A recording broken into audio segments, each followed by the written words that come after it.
Hi friends, my dear மக்களே, எப்படி இருக்கீங்க எல்லோரும்? வாங்க இன்றைக்கி காலையில் என்ன சமையல்னு பார்க்கலாம். ஒன்றும் இல்லைங்க, ரவா தோசை தான். அதுக்கு வந்துட்டு ரவா தோசை நம்ம டீ குடிக்கிற டம்ளர் இருக்குல்ல, அந்த டம்ளரில் வந்துட்டு அரை டம்ளர், சரிங்களா? அரை டம்ளர் ரவை, அரை டம்ளர் மைதா, அரை டம்ளர் அரிசி மாவு, இதை மூணையும் போட்டு உப்பை போட்டு கலக்கி 10 நிமிஷம் மூடி வச்சுருவோம். ரொம்ப ஓவராகத்தான் போகிறோமோ, போவோம், வராமலா போயிடும். 10 நிமிஷம் ஊற்றி வச்சாச்சு. ஊற வச்ச பின்னாடி தோசையை ஊற்றின பாருங்கள், வராமல் போயிருமா? வந்துட்டானே தோசைக்காரே, வந்துட்டானே. ஊற்றியாச்சுங்க. நல்லா சுட நானே 2 தோசை சாப்பிட்ணுன்றதுக்கு 3 தோசை சாப்பிட்டேங்க. அதுக்கு காரணம் என்னென்னு கேட்டிங்கன்னா, நம்ம சுட்ட சட்னி தான். என்னங்க சுட்ட சட்னின்றீங்க? எங்கேயும் கேள்விப்படாததாக இருக்குது. அப்படியெல்லாம் ஒன்றும் இல்லை.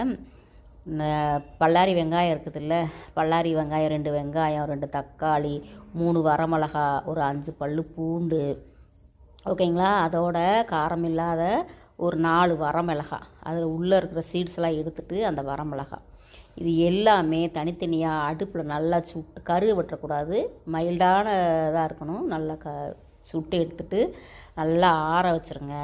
ஆற வச்சுட்டு ஒரு பத்தை தேங்காய், அதையும் சுட்டு வச்சுக்கோங்க, ஓகேங்களா?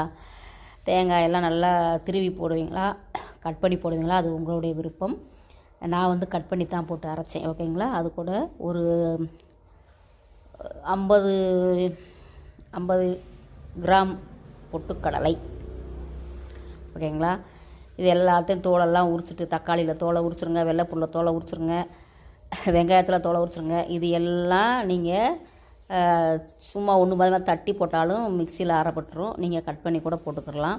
இந்த மாதிரி எல்லாத்தையும் கட் பண்ணி போட்டு பொரியலில் போட்டு எல்லாத்தையும் உப்பு போட்டு நல்லா அரைச்சி ஒரு தாளிப்பு கொடுத்துருங்க, சரிங்களா? ஜீரகமும் கடவுள் பருப்பு கருவேப்பிலை போட்டு தாளிப்பு கொடுத்துருங்க.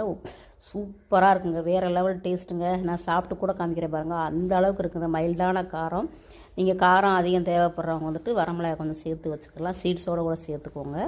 நான் சீட்ஸ் இல்லாமல் சேர்த்துருக்கேன். இதுதாங்க விஷயம். இது சுட்ட சட்னி.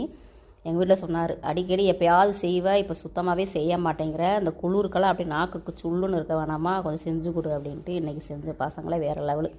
ஆனால் அவங்க வந்துட்டு நேற்றுக்கு சிக்கன் குழம்பு வச்சுருந்தோம், அதில் வந்து சிக்கன் குழம்பும் சப்பாத்தி எடுத்துகிட்டு காலையில் வந்துட்டு ரவா தோசையும் சட்னி சாப்பிட்டுட்டு சூப்பராக இருக்குமா அப்படின்ட்டு போனாங்க. நீங்களும் செஞ்சு இது போல் சாப்பிட்டு பாருங்கள், உங்கள் வீட்டில் இருக்கவங்களுக்கும் கொடுங்க, எப்படி இருக்குன்னு சொல்லுங்கள். இது செஞ்சு பார்த்துட்டு வாங்க நம்ம வீட்டில் சாப்பிட்லாங்க. நம்ம சேனலை சப்ஸ்கிரைப் பண்ணிக்கோங்க.